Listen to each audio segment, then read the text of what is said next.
Muy buenas a todos. Hoy tenemos a alguien especial, alguien que se mueve en la intersección entre varios mundos que convergen en áreas donde a muchos les cuesta operar. Estamos hablando de inteligencia artificial, estamos hablando de comunicación y marketing. Así que hoy tenemos a Juan Quintero, quien ha trabajado, aunque no se lo crean, porque es un profesional joven, con miles de profesionales en Latinoamérica, ha ayudado a empresas grandes y pymes a moverse más rápido, pero sobre todo entiende algo clave: por qué muchas empresas se ocupan pero no avanzan. Juan, gracias por estar aquí. Vamos a empezar por el inicio, porque ahí normalmente está todo. Cuéntanos de ti, eres un profesional muy joven. ¿Qué entorno forma al Juan que vemos hoy y qué de ese entorno vive todavía en ti? René, y a todos, gracias por la invitación a este espacio, a este podcast. En definitiva, es muy bonito contar las historias, conectar y converger en ideas de negocio y sobre todo darnos cuenta que así seamos jóvenes, hemos logrado generar un impacto muy interesante en distintos profesionales, en distintas compañías. Bueno, te cuento rápidamente un poco ese, digamos, ese entorno que tú bien mencionas, desde dónde nace o cómo se forja, y parte principalmente un poco de entender que cuando estaba en la universidad siempre hubo un niño curioso que nunca paró de soñar, que buscaba siempre, a partir de lo que veía en su entorno más cercano, que en este caso mi tío, empresario, tenía una agencia, todavía la tiene, una agencia de relaciones públicas donde empecé a dar mis primeros pasos y entender cómo la comunicación y el marketing digital de una u otra forma tenían un sentido y una importancia en el ámbito empresarial y organizacional. Desde ahí empecé a entender cómo los negocios empezaban a necesitar dos cosas importantes: combinar tecnología, en este caso algunas herramientas de marketing digital y de automatización, y la comunicación. Dos ramas muy importantes, y creo que eso fue lo que de una u otra forma empezó a generar mayor interés en mí para lo que hoy en día hacemos con distintas compañías.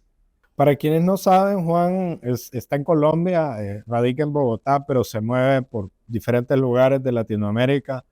Coincidimos hace unas semanas en un bootcamp en Houston, y parte de lo que un momento alguien le preguntaba era ¿en qué momento empezaste? Porque es empresario, tiene 3 empresas, y entonces volvamos a tu infancia. Si te regreso a ese punto, ¿qué viste o qué viviste que te hizo pensar diferente?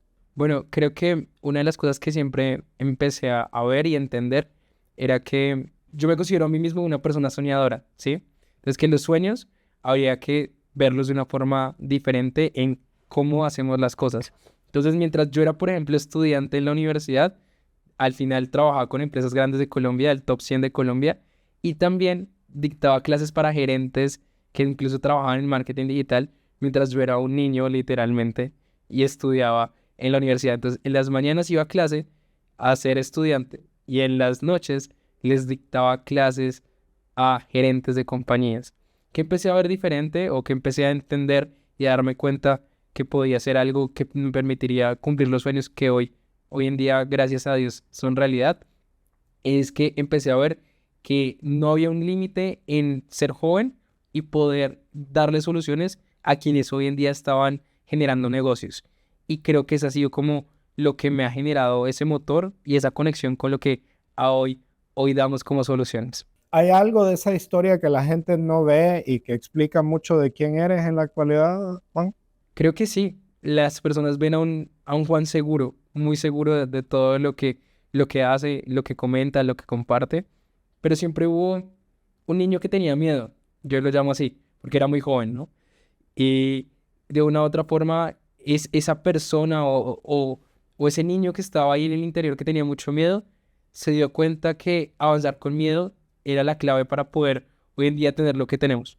Y que las personas, porque en gran mayoría quienes han confiado y quienes me han permitido mostrar cosas diferentes han sido mayores que yo, me han doblado la edad incluso, han encontrado en que a pesar del miedo, pues lo estábamos haciendo y estábamos justamente avanzando en el proceso. De hecho, en ese bootcamp había un grupo, no sé, éramos unas 20 personas, todos empresarios, y creo que la edad promedio podía andar en los 40, si no un poco arriba de eso. ¿Y tú tienes cuántos, Juan? ¿24? 24 años. 24 años. Y en un momento determinado te vi que te paraste con aplomo. Me estás diciendo que a pesar del miedo hay que saber pararse con aplomo. es cierto. Por ejemplo, pues yo he dictado conferencias a más de, yo creo que 10.000 personas y siempre el miedo se siente, el corazón late fuerte y de una u otra forma, una de las primeras, digamos que, de ese síndrome del impostor que llegan a uno antes de pararse ante un público es, bueno, ¿y yo qué les voy a enseñar a las personas que ya han recorrido 3 veces mi edad? Y justamente cuando empecé a ser profesor en una etapa temprana, me di cuenta que lo que yo tenía en mi mente todavía no lo habían apropiado de las personas que me doblaban la edad y que sobre todo ocupaban cargos extremadamente altos en compañías y que lo que yo tenía para sembrarles a ellos era una nueva forma de hacer las cosas y sobre todo algo muy bonito es explicarles que también hay algo que se llama la humildad de conocimiento y es que todos tenemos la capacidad de aprender de alguien, así sea menor que tú o mayor que tú. Lo que sí importa es saber cómo tú les comunicas tus ideas y ahí es donde de una u otra forma he hecho clic con las personas. Maravilloso, maravilloso. Y aquí hay un punto entonces donde uno deja de ser un producto o un resultado del entorno y empieza a tomar decisiones propias, ¿no? Entonces, movámonos a esa parte de tu crecimiento profesional. ¿Hubo algún momento donde dijiste, ya no estoy aprendiendo, ahora me toca responder, ahora me toca moverme en otra dirección y ampliar porque esto que sabía no me es suficiente? Sí, justamente cuando yo empecé a dictar clases de marketing digital, empieza toda la era de empezar ya a ver un poco más la inteligencia artificial en una etapa muy prematura. Entonces, fue justamente antes de que ChatGPT hiciera boom y fuera la herramienta con mayor cantidad de usuarios en tan solo un día, ¿cierto? Que rompió cifras. Antes de eso, ya se empezaba a ver algunos modelos de inteligencia artificial que se podían utilizar en versión de prueba. Y yo estaba justamente dictaba clases de marketing digital y estaba en la universidad y tenía un profesor al cual no le gustaba cómo yo redactaba mis notas de prensa y simplemente era un tema de estilo y yo en ese momento no tenía mucho tiempo. Entonces empecé a jugar con la inteligencia artificial y busqué las notas de prensa de mi profesor en internet y entrené a un pequeño chat, en ese caso de OpenAI, y le expliqué cómo eran las notas de prensa de él y le entregué todo mi insumo y le dije, entre los dos haz un híbrido y le entregué esa nota de prensa. Obviamente le gusté un par de detalles, le entregué y pasé de sacarme 3.8 a sacarme 4.5. Y dije, no, en definitiva, no es un tema ni siquiera de que lo esté haciendo mal, es un tema de estilo, ¿cierto? De Y, estilo. y como hablamos en comunicación, pues a veces son temas subjetivos. Entonces dije, pues Sí. yo no voy a impactar de una u otra forma lo que es mi promedio, porque al fin el tema es un tema de estilos, no es que esté haciendo las cosas mal. Y de ahí empezó a hacer como un clic y dije, este es el camino. Y pues si vemos hoy lo que avanza, es mejor dicho, cada hora, cada día, la inteligencia artificial avanza casi como si fuera 10 años. Entonces ahí fue cuando yo empecé a decir lo que estoy haciendo y hoy también digo, uy, lo que estoy haciendo hay que seguir aprendiendo y seguir haciendo. Entonces creo que desde ese momento eso fue como lo que hizo ese momento de inflexión para lo que hoy es como esa carrera de aprendizaje constante. Creo que ese profesor va a estar revisando sus notas ahorita para checar tu nota, tu calificación y ver si la modifica. Pero ya es un poco tarde. ¿Cuál fue el error que más te formó en esa etapa? Tal vez no el más grande, pero sí el más formativo. Qué gran pregunta. Creo que el error más grande fue haber tenido tantas cosas a las cuales apostarle la energía. Porque, y a hoy, pues pasa, ¿no? Con tantas cosas que pasan en el día a día y con inteligencia artificial, toda idea es muy creativa, ¿no? Todo se puede hacer. Pero en ese momento estaba justamente en un momento de mucho aprendizaje y de mucho entrar a entender el entorno. Y, por ejemplo, tenía 3 trabajos. Dictaba clases, hacía asesoría para una compañía que tenía empresas grandes con las que cual tuve la oportunidad de trabajar y adicional hacía investigación de contenidos, entonces me tocaba crear parrillas de contenidos para algunas marcas y demás. A pesar de que yo utilizaba inteligencia artificial, tenía muchas cosas y al final creo que si en ese momento hubiese podido de pronto enfocar un poco más la energía, hubiesen sido distintas las cosas. Muy bien, muy bien. Interesante, Juan. Fíjate que cuando me servía esta copa de vino pensaba en algo que me llamó la atención, porque este no es un Malbec puro, es un blend, es un ensamblaje con un Petit Verdot, ¿sí? Y un ensamblaje tiene lo interesante de que no es mezclar por mezclar, es que cada componente cumple un rol, ¿sí? Uno da cuerpo, otro da estructura, otro da profundidad, ¿no? Y pensaba que tu trabajo está justo ahí, en esa intersección donde no eres solo IA, no eres solo comunicación, no eres solo marketing, ¿sí? Eres ese punto donde las cosas empiezan a tener sentido juntas. ¿En qué momento comienzas a amarrar todos estos elementos? ¿Nace de manera natural cuando llega la IA o desde antes tú venías pensando en la incorporación de tecnología sin IA a todo lo que hacías? El marketing digital justamente tiene algo muy chévere y es que ya está utilizando herramientas tecnológicas para automatizar algunos procesos. Entonces en ese momento ya mi primer como finito tecnológico fue para una compañía de petróleos muy conocida en Colombia, Ecopetrol, a través de la agencia de mis tíos, y lo que hice fue automatizar el WhatsApp para que cuando las personas escribieran les llegara un mensaje automático y que ese mensaje automático los direccionara a un grupo. Entonces, desde ahí empecé a darme cuenta que la tecnología del marketing era un complemento muy grande. Y si vemos hoy la inteligencia artificial, ¿con qué ramas del saber son muy complementarias? Con temas de datos y con temas de automatización. E incluso muchas veces las personas hoy confunden qué es inteligencia artificial y qué es un proceso técnicamente únicamente automatizado. Entonces ahí empecé como a hacer ese match que la vida me fue llevando. O sea, si tú me preguntas de pronto, mi estimado René, Juan, ¿tú te hubieses imaginado que estuvieras trabajando con inteligencia artificial? Diría completamente que no. Si me preguntaras que si eh, de pronto yo sería consciente de que dicto clases y todo esto, al niño que él dictaba clases, que le daba miedo, que temblaba antes de dictar una clase, diría, no, eso es lo peor que me puede pasar en la vida. Le tengo pánico escénico. Pero la vida, como tú hablas justamente del vino, fue mezclando, fue uniendo, y hoy creo que encontramos algo muy chévere porque nos movemos en esas líneas transversales que hacen que una u otra forma haya un sello. Entonces, entendemos que a partir de toda la tecnología y todo lo que está pasando, no solo es aplicar tecnología por aplicarlo, sino entender en qué momentos podemos de una u otra forma hacer más efectivo el uso y la implementación. Entonces, no solo es pensarnos en un momento puntual, sino pensarnos en una transversalidad. Y creo que eso es lo que hace la mezcla completa. Hay unos elementos, una serie de elementos interesantes de lo que tú comentas, Juan, que quisiera reforzar a manera de reflexión. Primero, quizás no en Colombia, pero me he encontrado mucho en Centroamérica profesionales muy buenos en el campo del marketing, pero se quedaron en el marketing tradicional, ¿sí? No estoy hablando ni siquiera de la llegada de la IA, sino lo que en su momento se comenzó a llamar como el nuevo normal, el marketing 2.0, que es con la entrada de las redes digitales y todo este tema de optimización a través de CRMs y de ecosistemas con mucha tecnología para poder hacer de manera automática lo que antes se hacía de manera un poco, de forma un poco manual. Pero lo que nos estás diciendo es que quizás por tus inclinaciones, por tus propias competencias, un poco porque por tu edad eres un nativo digital, sí, de manera natural vas migrando a lo que hoy podría llamarse, entre comillas, un marketing 3.0, que es la incorporación de la IA a un ecosistema que ya era bastante digital. ¿Es así lo que estoy entendiendo? Sí, de hecho hay un concepto muy grande que se llama a hoy Vibe Marketing, como Vibe Coding, como haciendo el bypass del coding Sí, al Vibe Marketing. Y por ejemplo, pues por eso es que se ven mucho en marketing, temas de análisis de cuentas o diagnósticos de cuentas. Hoy en día lo hace perfectamente una inteligencia artificial con los parámetros de alguien que durante mucho tiempo entendió cómo se debería hacer un diagnóstico completo de un perfil de Insta, de un perfil de LinkedIn.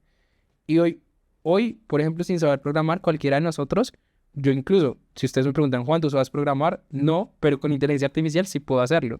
Y lo que ya hay que hacer es, pues, tener de pronto a alguien que sepa de código y que termine de ajustar algunos elementos. algunos detalles, ¿no? Ujú.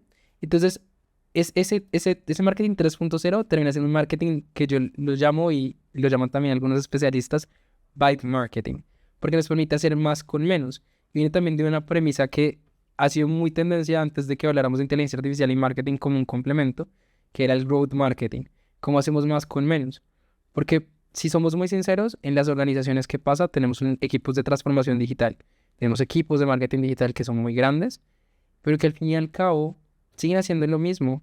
Entonces empezó este concepto del growth marketing, ¿no? Como con lo mismo que tenemos, con la misma capacidad instalada, hacemos más, ¿no? Entonces hagámoslo más rápido, más fácil y al fin y al cabo, pues el marketing termina siendo un laboratorio de experimentación. No hay una receta. En realidad, hay algunos puntos que se pueden ir atando que te permiten llegar a un camino, pero siempre hay que meterle algo diferente, como esa salecita al final, es ese toque como al final. Muy bien. Vienes del mundo de la comunicación, Juan. ¿Eso te dio una ventaja o te obligó a reinventarte?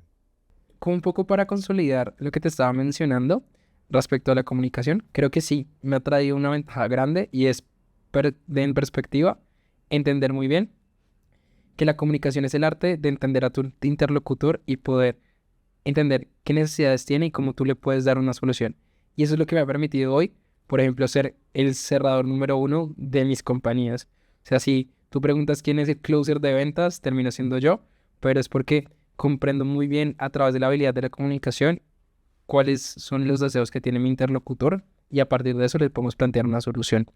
Y también me dio la habilidad de hablar en público, aunque ha sido un reto, siéndote muy sincero, y tú justamente mencionabas que en el bootcamp que nos encontramos me tocó vestirme de plomo, literalmente, sin miedo al frente del público. Ha sido algo que me ha permitido ir desarrollando y conectando mis ideas y sobre todo que las personas, cuando les dicto una clase o cuando les ayudo, entienden y encuentran mucho valor en lo que les puedo comunicar. Quiero quedarme con esta última parte, Juan, y profundizar un poco. Cuando estás frente a un grupo de 50 o 100 personas, ¿qué es lo que realmente estás buscando lograr? Uf, qué gran pregunta. Porque si te soy muy sincero, cuando uno está al frente de un gran público, al final, así uno no quiera, termina siendo un tema de ego, porque tú estás siendo escuchado, ¿no? Eso de una u otra forma, como que amplía el ego, pero yo trato de desprenderme un poco de eso y lo que busco es que mis ideas y lo que yo tengo por dentro les genere valor y siempre esperanza en los conocimientos que yo tengo. Por lo mismo, la gran mayoría de mis audiencias me doblan en edad. Y yo sé que con cualquier tip que les pueda compartir de mi realidad y de mi mundo, ellos van a tener la posibilidad de ampliar su mente.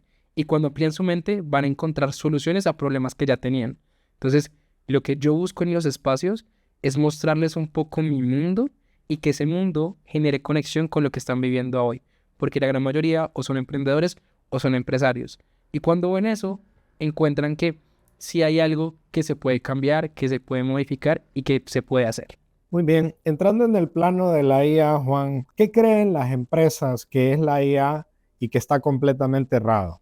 Yo creo que hay dos puntos y uno parte precisamente de lo que estaba viendo antes con inteligencia artificial. Al inicio, todos creían que todo se podía solucionar con inteligencia artificial. Y al inicio con lo que estábamos viendo, pues yo te diría que no. Si me preguntas a hoy, 2026, yo te digo sí hay muchas cosas que se pueden hacer. Y la creatividad termina siendo el límite. Pero la verdad de las cosas es que no todas las compañías están preparadas para implementar inteligencia artificial. ¿Y esto por qué es? Porque las compañías, al fin y al cabo, muchas veces están organizadas y están constituidas por personas que no fuimos preparadas para crear empresa. Y es la verdad de las cosas. Y como no fuimos preparadas para crear empresa, pues posiblemente no hay procesos internos dentro de las compañías o dentro de las organizaciones. O incluso las grandes organizaciones muchas veces dicen tener procesos, pero esos procesos no son lo suficientemente claros y para aplicar inteligencia artificial hay que entender el proceso y reorganizar también el proceso. ¿Por qué? Porque tú puedes implementar inteligencia artificial y te va a quedar muy bonito, pero si la inteligencia artificial no se alinea o no se alinea a los objetivos del proceso y no tiene una correlación con el proceso, la implementación después no va a ser sostenible en el tiempo. ¿Eso qué quiere decir? Que si yo hoy te implemento un proceso y no está alineado a tu proceso, con ayuda de inteligencia artificial, pues tú vas a decir lo que Juan hizo y lo que hicieron en el equipo de inteligencia artificial no funcionó. Pero en realidad no fue que no funcionara, era que tu proceso al inicio no estaba lo suficientemente organizado y tenía muchos fallos, y lo que hicimos fue potencializar tus fallos con lo que hicimos. Y lastimosamente eso es lo que se está viendo en algunas organizaciones. Entonces, debo de entender que uno de los elementos más grandes es que independientemente de la escala de la empresa, desde pymes hasta enterprise, pasando por el medio, por las mid-market, estamos hablando de que muchas carecen de procesos bien definidos y esa falta de definición está afectando seriamente la efectividad de esfuerzos ya emprendidos en materia de IA. Y sobre todo en procesos de automatización, porque si hablábamos de que el marketing digital se combinaba muy bien con la inteligencia artificial, el tema de automatización de procesos se combina muy bien con inteligencia artificial. Y ahí es donde las compañías están buscando sobre todo generar mayor implementación de inteligencia artificial. Entonces, sin procesos claros, lo que estás haciendo es acelerar tu dolor de cabeza. Y es, digamos, como la respuesta más concreta al respecto. ¿Cuál es el peor uso de IA que has visto en una empresa? Más allá del peor uso, creo que es no entender qué sistema, y esto es un poco técnico, pero es qué modelo de lenguaje, o sea, qué cerebro debemos utilizar para qué tarea. Entonces, hay personas que están analizando datos con ChatGPT, con OpenAI, y de pronto no es la herramienta más certera para utilizarla. Podríamos irnos a un LLM, una herramienta, un gran modelo de lenguaje como un Claude, donde tiene la capacidad de analizar datos a profundidad y puede hacer un proceso más interesante. Y también muchas veces lo que yo veo es que se le delegan cosas a la inteligencia artificial que posiblemente no hay que delegárselas a la inteligencia artificial, sino que se pueden automatizar. Entonces, no sé, por ejemplo, hay cosas de Excel. Yo no soy el más experto en Excel. Lo mío es más la creatividad que los números. Pero hay cosas en Excel que se pueden simplemente automatizar y muchos ya le están metiendo inteligencia artificial.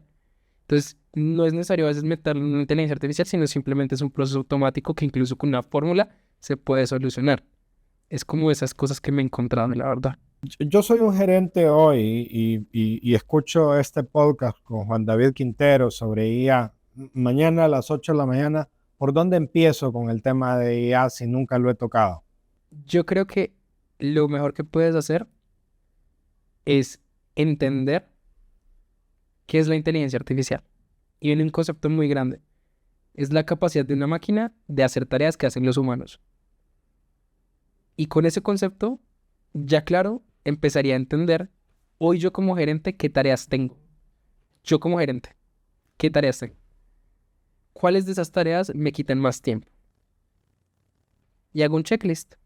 Porque esto va muy de la mano de lo que nosotros dos vivimos en el bootcamp en Houston. De operador a empresario. La gran mayoría de los gerentes tenemos un tema y es que a veces por vanidad o por tener el control queremos que todo pase por nosotros. Y ahí es donde está de pronto el cuello de botella en la gran mayoría de tareas y de tiempo. Entonces puede ser que a través de algún sistema y de algún proceso que creemos con ayuda de inteligencia artificial podamos también liberar un poco más nuestro tiempo. Y al tener más tiempo no es para dedicárselo al ocio, que también es bueno, sino es para poder tener una visión más clara de qué podemos hacer para que el negocio crezca. Entonces, yo partiría como dueño de negocio a empezar por mí. Y cuando yo empiezo por mí, entiendo que de ahí para abajo hay líderes en las organizaciones, que muy bien lo hablamos tú y yo en un espacio un poco más en privado, René, y es cómo yo podría empezar a implementar inteligencia artificial dentro de mi compañía, ¿cierto? ¿Qué podría hacer yo? ¿Cuáles son tus líderes y tus líderes qué tareas tienen y qué cuellos de botella tienen? Cuando entendemos eso, vemos que hay puntos muy importantes que son quirúrgicos donde podemos empezar a utilizar inteligencia artificial para soluciones que nos permitan tener lo que se llaman victorias tempranas. Y con esas victorias ya empezar a ver cómo a partir de pequeñas implementaciones logramos eficiencia y ya podemos tener un panorama completo de implementación de inteligencia artificial.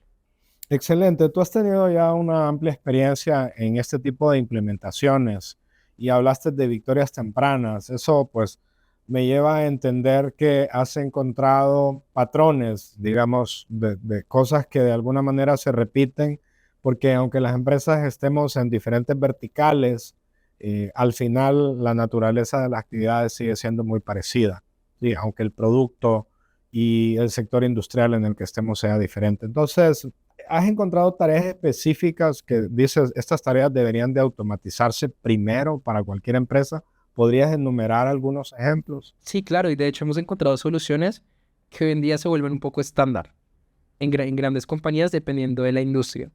Entonces, hay soluciones muy grandes a través del proceso de contactabilidad de los clientes.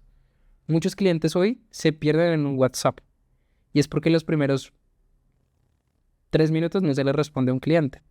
Entonces, hoy se han desarrollado y nosotros incluso en las compañías tenemos soluciones donde tenemos agentes de inteligencia artificial que son el primer contacto con un cliente que reemplazan un chatbot normal de 1 y 0. Botón 1 o botón 2, que se siente más conversacional, sin dejar de ser una automatización con ayuda de inteligencia artificial.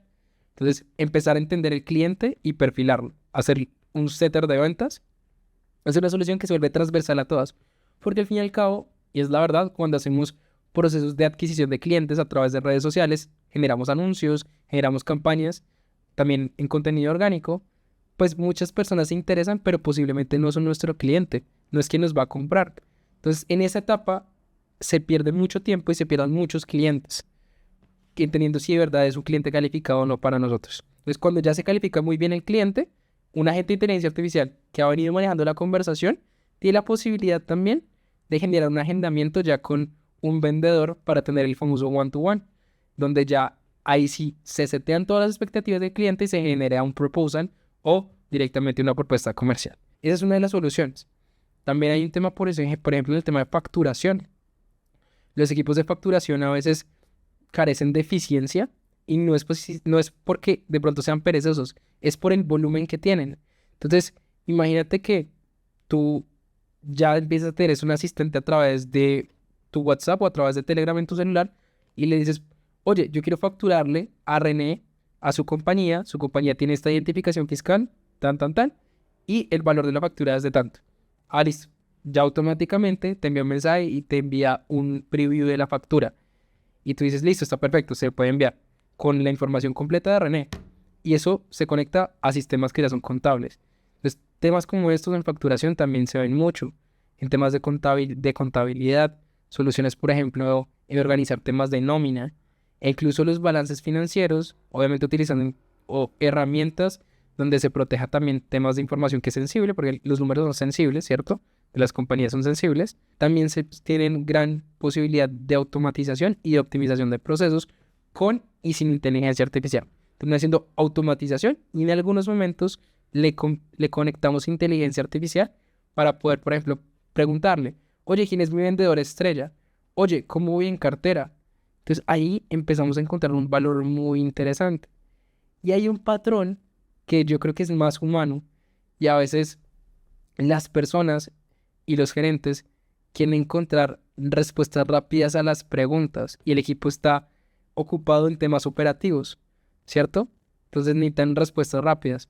Entonces me he sentado con muchos gerentes, esta solución hoy no se tiene, pero creo que puede ser una solución muy interesante. Y dicen, no, yo quisiera tener un asistente al que le pregunte todo y tenga la capacidad de entender todo mi negocio para que yo en mi mano tenga la posibilidad ya de tomar decisiones mucho más claras, ¿sí? Porque con muchas cosas a veces se me puede escapar cosas importantes. Entonces, ese tipo de cosas que terminan siendo como más de cara a tener el control sin de una u otra forma estar ahí presente, son tipos de procesos que se están buscando mucho. Y hay Juan, otro que viene muy del tema de... perdón que te interrumpa, Dale. perdón, pero en el tema de contactabilidad del cliente, los que venimos con la experiencia de los chatbots, donde el tema era, eh, digamos, muy limitado y muy, aunque suene redundante, robótico, y la experiencia no ha sido buena. Todavía hace unos días yo estaba tratando de avanzar en un proceso con un banco en Estados Unidos y un chatbot no me lo permitía porque las opciones eran limitadas, no habían hecho un análisis adecuado del tema. ¿Cómo se ha resuelto eso o cómo la IA ha ayudado para que la experiencia sea eh, más satisfactoria para el cliente? Gran pregunta. De hecho, muchas personas empiezan a generar conflicto en términos, es una inteligencia artificial. Sí, y es normal. Sobre todo por el tema cultural y porque a veces hay personas que no son nativas digitales y les cuesta mucho cuando quien es su interlocutor no es un humano y no se sienten de pronto escuchados. Entonces, una de las cosas que ha permitido la inteligencia artificial es que ella se va reentrenando, ¿no? Entonces, en el proceso que van interactuando con más humanos, va entendiéndolos más. Y con eso nos permite generar una eficiencia. Pero algo que también se implementa mucho en estos casos es si ya en 2 preguntas el cliente te hace lo mismo o se siente redundante, ahí mismo sí se asigna la conversación a un humano. Y es cuando podemos tener un mix entre no solo utilizar la inteligencia artificial, sino también tener a los humanos, pero que en la parte inicial, donde es un tema de filtro y donde se puede de pronto controlar un poco más el tema del servicio, no todas las personas que de pronto tienen dudas que se pueden resolver muy rápidas y prácticas pasen al humano. Eso es lo que se está haciendo ahora. La gran diferencia entre los chatbots de 1 y 0, a diferencia de la inteligencia artificial, es que la inteligencia artificial sí entiende un poco más la necesidad del cliente y permite entender que si hay algún momento en donde no tiene la capacidad de respuesta, ahí sí viaja la conversación a través de lo que es un humano. Hay una herramienta más poderosa que tiene la capacidad de aprender, vamos a decir, y que va perfeccionando los algoritmos. Ahora bien, del otro lado, ¿qué no debería de ser de ninguna manera alguien que está empezando con IA? ¿Qué es lo que debería de evitar incorporar en los temas de IA, sobre todo para principiantes? Para principiantes, yo creo que meterse en una solución muy robusta. ¿Y a qué me refiero? Por ejemplo, crear un agente de inteligencia artificial si por lo menos no has experimentado cómo es crear un asistente. ¿Y qué es crear un asistente? Dentro de herramientas como ChatGPT, como Gemini, como Claude, hay algo que se llaman, por ejemplo, en el caso de ChatGPT, se llaman GPTs. Y es que tú le puedes entregar una tarea y que tú mismo le solicites que realice una tarea y le enseñas cómo se realiza esa tarea, ¿cierto? Entonces, cuando tú empiezas a entender esa dinámica, tú ves la capacidad que tiene la inteligencia artificial de cumplir bajo un proceso o una tarea bajo un proceso lógico, ¿sí? De cómo tú lo haces. Entonces, si ya quieres saltar tú como persona natural, sin alguien que te acompañe, ¿sí? Saltar a crear un agente puede ser de pronto algo que te genere frustración porque al principio no entiendas cómo está funcionando ni tampoco entiendas si está cumpliendo con la tarea. Entonces, saltar de una vez a hacer un desarrollo muy complejo o algo por el estilo va a generar muchas fricciones. Y algo también muy importante es pensar que las herramientas no están entendiendo y posiblemente no es que no te entiendan, es que, por ejemplo, tú no has entendido cómo comunicarte con las máquinas. Y para eso hay una habilidad que hay que entender mucho que se llama la ingeniería de prompting y es cómo empezar a comunicarse con las herramientas de inteligencia artificial. Porque entre más tú tengas la habilidad de hacerte entender en las máquinas, mejores van a ser los resultados. Y al final hay un error que es muy, muy clave siempre, y es pensar que la máquina entiende en qué momento estamos hoy. Y la realidad es que no. Si yo no le doy el contexto necesario, pues la herramienta me va a dar una respuesta muy genérica y muy ambigua, independientemente del desarrollo que El hagas. contexto es clave, ¿no? Y es un elemento importante en el proceso de prompting, por ejemplo, ¿no? Así es. Entonces, el contexto va a ser muy clave. Si tú no le dices en qué lugar estás hoy, pues te va a decir algo que va a servir o que servía hace 5 años atrás. Muy bien. Ya mencionaste es un factor que es la falta de procesos claves. ¿Habría otro que pueda permitir tener una respuesta ampliada a esto, que es qué diferencia a las empresas que sí logran resultados con IA de las que no lo hacen? Yo creo que algo muy importante es que tanto su equipo aceptan los cambios. Porque al fin y al cabo las organizaciones son organizaciones o las compañías son compañías por quienes están dentro de la compañía, por quienes hacen que las cosas funcionen dentro de la compañía. Entonces, implementar inteligencia artificial siempre va a estar muy chévere, va a estar muy cool, pero si las personas no son parte de esta implementación o de este desarrollo, va a ser muy complicado que en realidad funcione. ¿Dónde ves hoy más de la mano con esto que acabas de decir, más el obstáculo en la implementación de iniciativas de IA? ¿En la falta de conocimiento de tecnología o en la cultura de la organización y la posible resistencia al cambio a estas implementaciones? Siendo muy sincero, creo que es más en el punto número 2 que tú mencionas. Y es más, los seres humanos somos complejos por naturaleza. Entonces tenemos miedos. Un miedo puede ser quedarme sin mis honorarios, en mi trabajo, porque de pronto la inteligencia artificial me va a reemplazar. Pero aquí viene algo muy clave y es, ¿quién tiene la experiencia al fin y al cabo? Las herramientas pueden hacer lo táctico, lo operativo. Tú tienes que tener una visión más estratégica.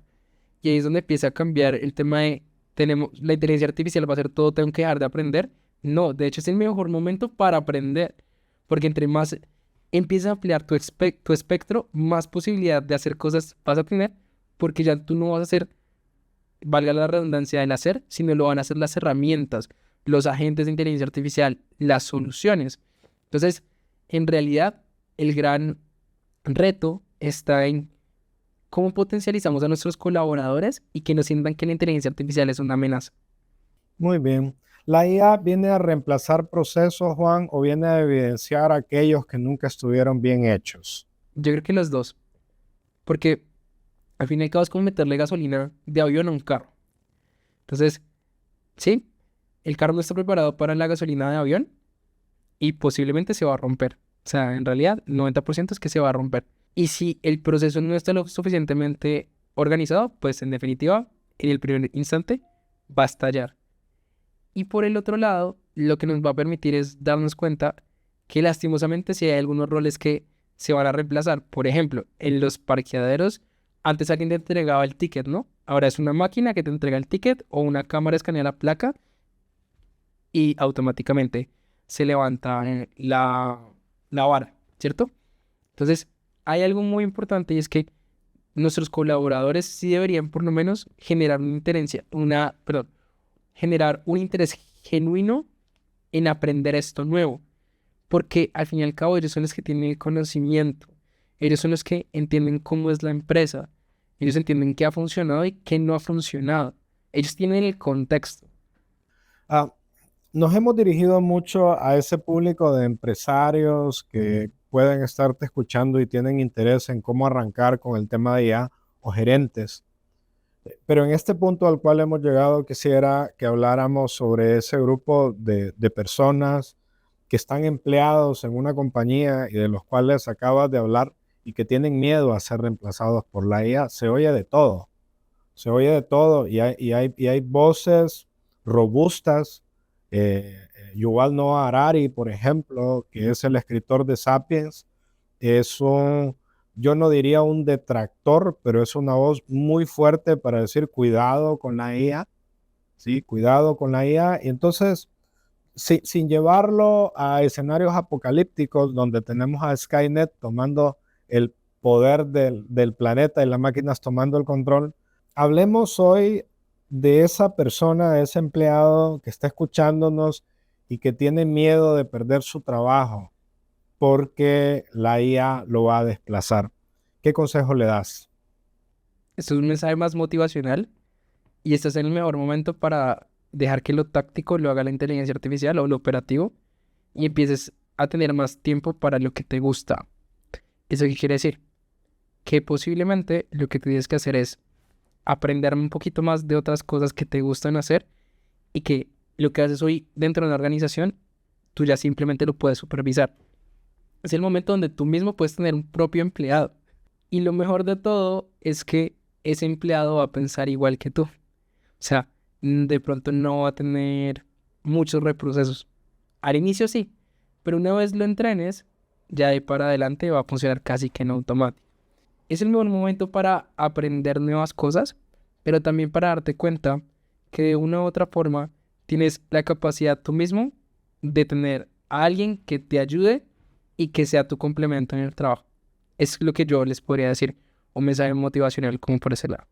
Y por otro lado, es también incomodarnos. La inteligencia artificial nos hace, y a los roles que todavía nos han incomodado, es momento de que te incomodas, porque seguramente estabas en un momento de confort. Y no lo digo porque vayas a perder tu cargo, sino es un momento en el de pronto tú ya pensaste que con todos los conocimientos que tienes, pues estuvo bien. Pero es un momento donde tienes la capacidad y la posibilidad también de que la misma inteligencia artificial te enseñe y te explique cosas que de pronto tú en algún momento querías estudiar y por X o Y razón no pudiste. Entonces creo que en realidad ahí es donde yo le encuentro mucho valor. Dirígete a esa persona que solo ha sacado la secundaria, que ha llegado, digamos, a alrededor de 9 años de escolaridad o apenas lleva 1 o 2 años de universidad, no ha terminado la universidad y que puede ser un auxiliar u oficial de atención al cliente o en contabilidad o en facturación. ¿Por dónde debería de empezar mañana? ¿Cuáles deberían de ser las 2 tareas que tú le recomiendas que hagas para poder moverse de ese miedo a que la IA me va a quitar el trabajo, a convertir a la IA en mi propio empleado y mi ayudante en mi trabajo? Es un excelente punto y de hecho yo te recomendaría que tuvieras un mejor amigo. Se llama Notebook LM. Notebook, cuaderno en inglés, LM. Es una herramienta gratuita que con tu correo de Gmail puedes utilizarla y está conectado a los dos buscadores más grandes del mundo, a Google y a YouTube. Y la verdad es que la universidad del mundo ahora es YouTube. Y te diría que pidieras que te ayudara como un profesor experto en la materia en la que tú trabajas a elevar tu perfil a nivel profesional y entender cómo las herramientas de inteligencia artificial van a potencializar tus habilidades, tus skills y también en algún momento, ¿por qué no volverte incluso un emprendedor? Porque al fin y al cabo, no solo es emprender por fuera. Tú dentro de las organizaciones puedes crear algo que se llama un intraemprendimiento. Y de hecho también es muy valioso. Y los gerentes de las compañías, y tú me corregirás, René, valoramos también a nuestros colaboradores que son muy creativos y que traen ideas sobre la mesa que nos permiten evolucionar lo que ya hacemos. Claro, absolutamente. Exacto. Entonces yo te diría, vuélvete el mejor amigo de Notebook LM. Notebook LM tiene la capacidad de estar conectado a los dos buscadores más grandes del mundo, que es Google y YouTube, vuelvo y te reitero, que tienen todo ese universo para explorar y para permitirte. Y tú puedes hablar con la información. O sea, no es que tú no sepas de dónde sacó los datos porque te muestra las fuentes, los videos y demás. Puedes hablar con videos si de pronto no tienes tiempo. Y con eso vas a permitir que de una u otra forma le vayas perdiendo el miedo a la tecnología porque se va a volver tu mejor amigo. Muy bien, entonces vamos a dejar de scrollear pasivamente y nos vamos a mover a actores activos. Y la primera recomendación es vete a Notebook LM y utilízalo en un proceso de aprendizaje, aprovechando estas 2 grandes bibliotecas que son Google y YouTube, que son parte del mismo ecosistema, de hecho. ¿Es así? Es así, e incluso si tienes de pronto documentos tuyos, los puedes subir a tu mismo Drive de Google y los puedes anclar a tu cuaderno. Es como si estuvieras en la universidad y estuvieras tomando apuntes, pero en este caso con todo lo que hay en internet sobre el tema que te gusta o en lo que eres bueno.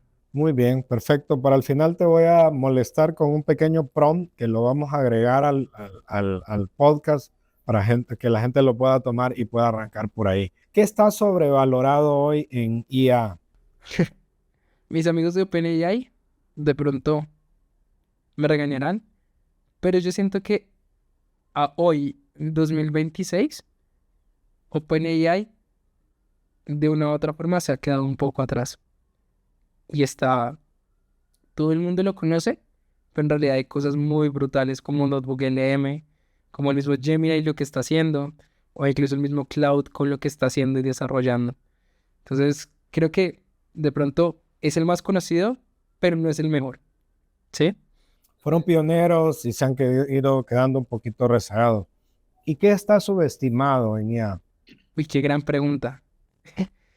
De hecho, creo que una de las cosas que puede estar subestimadas a hoy es el potencial de lo que puedes hacer con un asistente de inteligencia artificial. Porque las personas interactúan normal con los sistemas, con ChatGPT, con Gemini o con Cloud, y no se han tomado de pronto el tiempo de explorar los asistentes. Y los asistentes es como tener una junta directiva de expertos a los cuales puedes llamar dentro de una conversación. Entonces, por ejemplo, tú podrías coger los libros de tus escritores más anhelados o de tus escritores favoritos y si los tienes en PDF, subírselos con su cerebro y eso solo puedes utilizar tú, ¿no?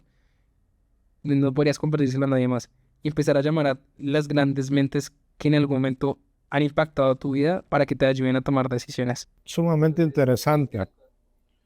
Sí, y es Pe- de las cosas que, dime, Permíteme volver un momento en este punto, porque hemos hablado de prompts, hemos hablado de asistentes, hemos hablado de agentes, y no estoy seguro que toda nuestra audiencia tenga claro cuáles son las diferencias. ¿Podrías rápidamente explicar cuáles son? yo le llamo 3 niveles de inteligencia artificial. El primero es hablar con herramientas que de pronto tú has escuchado que son ChatGPT, Gemini o Claude.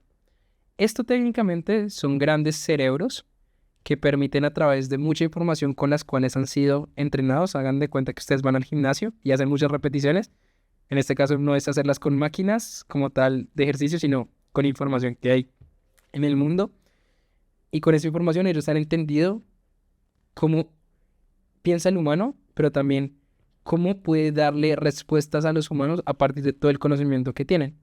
Unos son especiales en diferentes cosas, por ejemplo, eh, ChatGPT es un gran generalista. ¿Y a qué me refiero? Es que tiene información de todo, pero no es especialista en algo. Es como cuando tú eres bueno entendiendo las noticias y entiendes que hay un panorama global de todo, pero en realidad no eres especialista en un tema, ¿cierto? Entonces él va a ser bueno para responderte preguntas muy generales. Luego está Gemini, que viene creado por los mismos dueños, que es Google, y ellos son muy buenos en investigación, ¿cierto? Entonces, YouTube, Google, un matrimonio muy interesante. Y Gemini tiene también la esencia mucho de marketing. Entonces, si necesitas como temas de ideas y demás, Gemini está muy interesante para esa parte. Y viene alguien que termina siendo un perfil más analítico, que se llama Claude, de los más conocidos. Digamos que esos tres son los que son más conocidos. Y hoy Claude está mandando la parada, porque tiene muchas cosas interesantes, dentro de ellos la posibilidad de desarrollar código de una forma impresionante. Pero entonces Claude es muy bueno para desarrollar código, para analizar números, sobre todo tiene la visión mucho más como la de un gerente, que piensa en los números, piensa en la rentabilidad, piensa en la estructura de negocio. Entonces ahí tú puedes tomar como la decisión. Ese es el primer step o el primer paso de uso de inteligencia artificial. Dentro de estas herramientas hay algo que se llaman los asistentes. ¿Y un asistente qué hace? Es prácticamente tú lo entrenas para que realice una tarea en específico bajo una forma en la que tú haces las cosas. Él no va a realizar esa tarea o esa tarea en específico para la cual tú lo creaste, a menos de que tú entres a la plataforma y se lo solicites. ¿Eso qué quiere decir? Que tú tendrías que entrar o a ChatGPT, donde tienes tu asistente, a Gemini o a Cloud para poder decirle, mira, a partir, por ejemplo, de una transcripción que tengo de una llamada con un cliente, ayúdame a crear la estructura de una propuesta. Y la gran mayoría de ellos te van a entregar la respuesta o lo que le estás solicitando en texto. Hay unos que de pronto son un poquito más avanzados y te pueden dar de pronto un PDF o una tablita en Excel. Pero para eso es un asistente. Es el primer, digamos, como paso adicional. Te voy a interrumpir ahí. Ahora, este asistente en el mundo en el cual muchos nos están escuchando, tú vas y lo contratas. Aquí, ¿cómo haces? ¿Cómo lo creas? ¿Cómo llegas a tener este asistente? Excelente. Entonces, por ejemplo, en ChatGPT se llaman GPTs, ¿sí? La segunda parte de la palabra ChatGPT, o sea, tenemos chat, GPT, es GPT, ¿sí?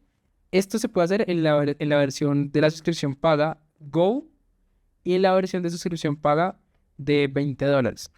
De ahí para adelante puedes crearlos. Hay un apartado que se llama Mis GPTs y ahí te permite crearlo. Entonces, hay una forma que se llama con asistencia, donde tú es como si estuvieras hablando con ChatGPT y le dices, quiero que me ayudes a crear un asistente que cumpla tal tarea. Aquí como un hack adicional le tienes que decir cuál es el rol puntual, la tarea puntual, y si tú ya lo haces de alguna forma, tienes un modus operandi, dile cómo es ese proceso lógico en que haces las cosas, para que él lo haga a semejanza de cómo tú lo haces. Y también dentro de esa configuración hay una partecita al costado derecho donde tú puedes probar que cómo lo configuraste esté funcionando. Es donde tú puedes probar lo que se llama entrenamiento técnicamente. Juan, ¿y cómo se llama esto en el caso de Gemini? Se llaman gemas. En el caso de Cloud se llaman artefactos o de Cloud, artefactos, y todos tienen la misma premisa. Tú les dices cuál es el rol puntual, cómo debe cumplir las tareas de ese rol para solucionar lo que tú quieres. Y ahí cuando tú ya lo creas, al costado izquierdo de las herramientas te van a aparecer con su nombre respectivo, GPT, gemas o artefactos, y tú puedes empezar a interactuar con ellos. Lo más chévere es que tú puedes, por ejemplo, en una conversación, llamarlos. De decirle, Juan el experto en tal cosa, René el experto en tal cosa, vengan y ayúdenme a resolver mi tarea. Y ahí es donde es mucho más interesante. Claro, porque tienes esas mentes maestras de la cual hablabas y que te permiten ampliar y te permiten ir más allá, ¿no? Exacto. Y entonces la inteligencia artificial es muy bueno para este tipo de cosas. Y es cuando ya tenemos a expertos muy cerca. Entonces, metodologías que te gustan. Y aquí es cuando también la academia, por ejemplo, ya es más fácil utilizar las metodologías que a veces se veían un poco más abstractas. Y ahí es donde empieza a cobrar más sentido todo lo que viene de muchos años atrás. Muy bien. Me hablaste de dos niveles. Me hablaste de las instrucciones básicas y hemos hablado de los asistentes. Nos falta un nivel, al menos, ¿no? Se llaman los agentes. Entonces, los agentes se pueden crear en distintas herramientas y plataformas. La más famosa y conocida a hoy se llama N8N. Y estos son los que trabajan de una forma autónoma, a partir de una configuración. Así como nuestro cerebro funciona a través de estímulos, toda acción genera una reacción, funciona igual con los agentes de inteligencia artificial. Entonces, yo, por ejemplo, si nos vamos a un caso cercano que es marketing digital, yo le puedo decir que cada cierto tiempo, por ejemplo, el agente en automático se active cada 15 minutos, cada hora, o cuando pase algo, por ejemplo. Si yo, por ejemplo, estoy haciendo anuncios en Facebook, yo lo puedo conectar a mis anuncios en Facebook y le puedo decir, oye, cada vez que esté gastando más de lo que debe gastar la publicidad o los anuncios, mándame una alerta a correo electrónico. Entonces, un estímulo genera una reacción. Un pico de gasto. Automáticamente me llega un correo. Entonces, yo puedo estar en un podcast con René y me llega una notificación de, atención, el anuncio que tienes para tal campaña del podcast que tienes con René se ha desbordado en presupuesto. Yo ya no tengo que estar revisándolo. Ya esa tarea se hace en automático. Entonces, los agentes pueden hacer procesos incluso de un departamento entero de una compañía. Y tú puedes conectar un agente con otro. Y ahí es donde se orquesta todo un proceso completo. Sé que dentro de las soluciones que tú has desarrollado con tus empresas han creado ya soluciones específicas, vamos a decir, para atender ciertas necesidades en el campo de lo que son agentes e incluso soluciones aún más optimizadas, con más elementos, ¿sí? Sin embargo, de manera general, cuando llegas a implementar soluciones, ¿qué porcentaje de las soluciones se quedan en la primera parte, en las instrucciones básicas? ¿Qué porcentaje se irían a la parte de asistentes y qué porcentaje a la parte de agentes? Siendo muy sincero, los asistentes y la parte de instrucciones de hablar con los LLMs hacen parte más de procesos de consultoría y acompañamiento de las organizaciones.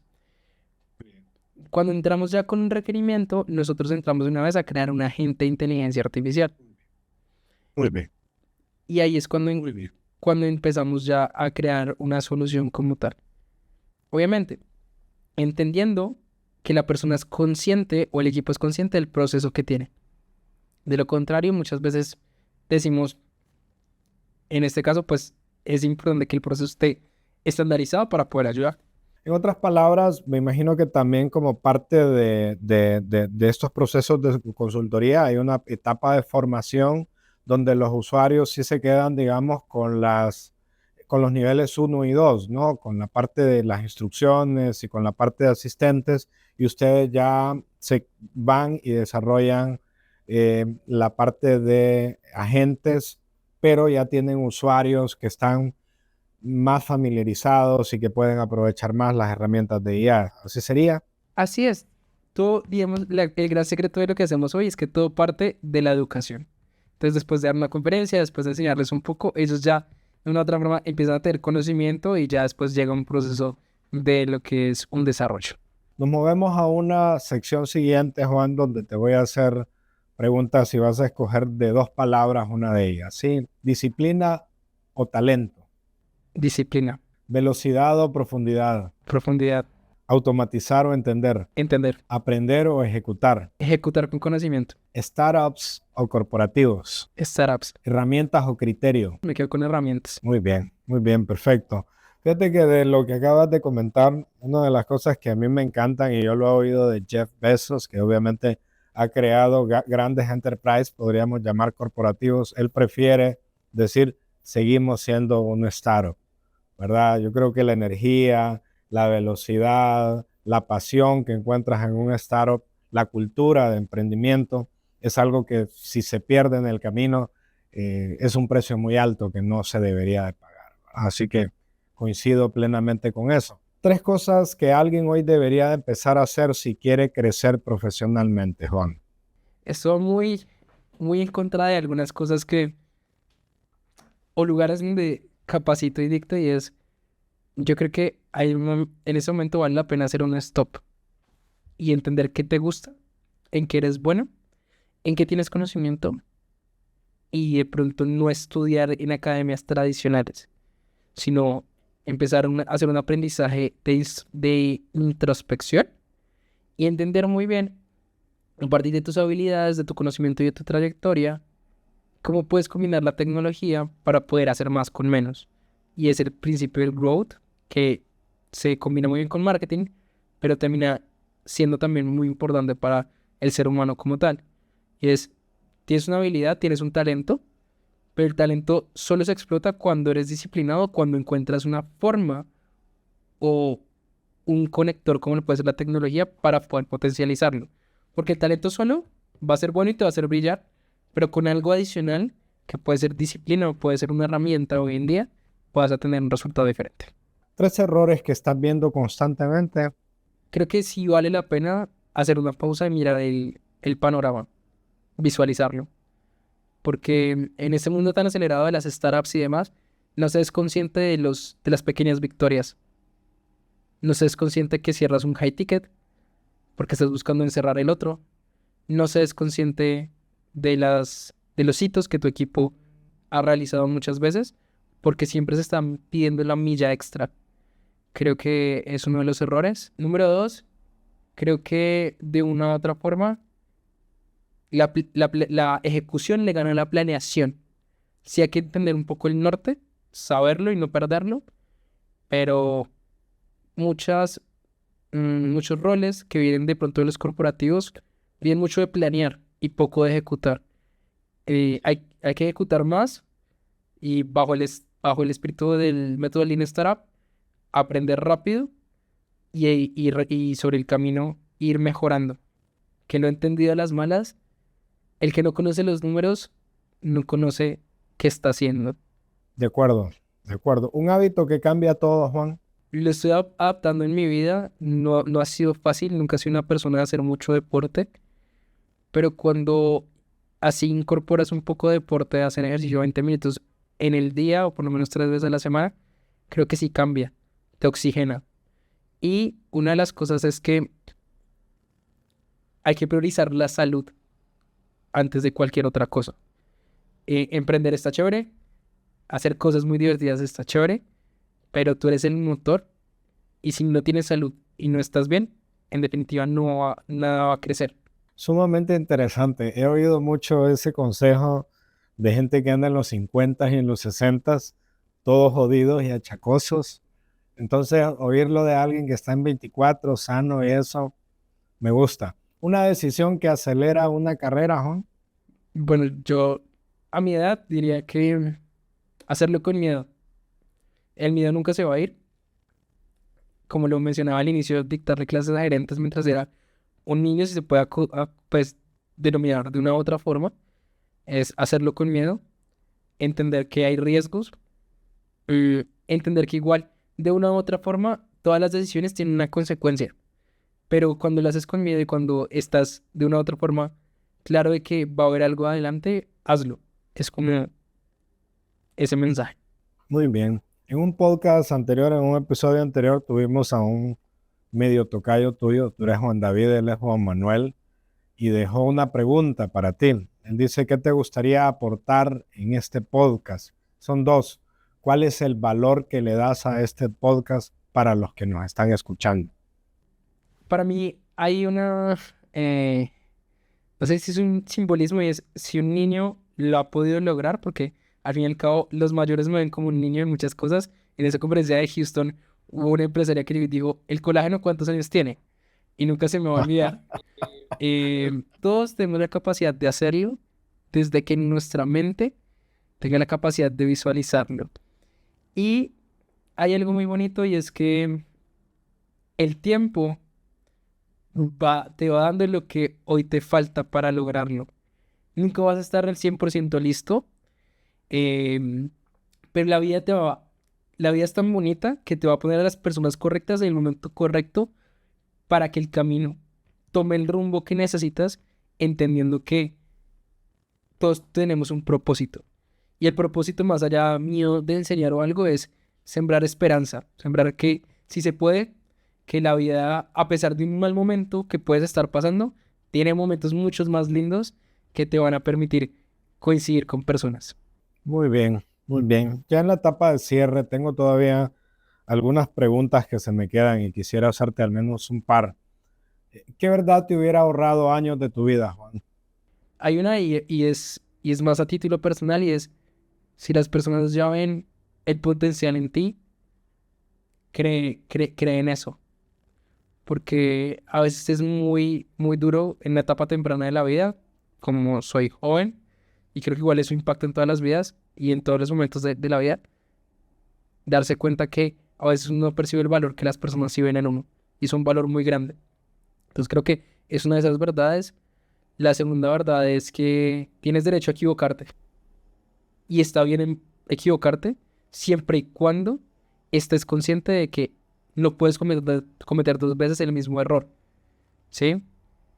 Y lo acuñé con algo adicional y es que creo que si eres una buena persona, la vida te va a permitir encontrar con muy buenas personas que te van a dar respuestas. Y sobre todo, hay una que creo que le puede pegar mucho a los jóvenes y es escucha verdad a los mayores. Porque no te lo dicen porque quieran molestarte de la vida, sino porque ellos ya han entendido que ese aprendizaje cuesta. Es, escucha mucho más de lo que hables. Creo que es una lección muy grande. Juan David, ¿qué pregunta le quieres dejar al invitado de nuestro siguiente episodio? ¿Qué harías si tuvieras que volver a empezar? ¿Harías lo mismo? ¿O en definitiva buscarías otro camino? Juan David, muchas gracias. Conversaciones que no solo informan, sino que nos hacen pensar distinto. Gracias por estar aquí con nosotros. Un abrazo y espero tenerte pronto y espero coincidir pronto contigo en cualquiera de los espacios, en startups, en algún bootcamp o en las consultorías que nos habremos de encontrar por ahí. Muchísimas gracias a todos por escucharnos, por ser parte de este episodio, por tomarse el tiempo, sobre todo el recurso más valioso que tenemos como seres humanos. Y creo que de aquí van a salir muchas ideas, muchos cuestionamientos. Qué chévere ser parte de este espacio. Muchísimas gracias a René y a todo el equipo que hay detrás para que esto funcione y sea una realidad.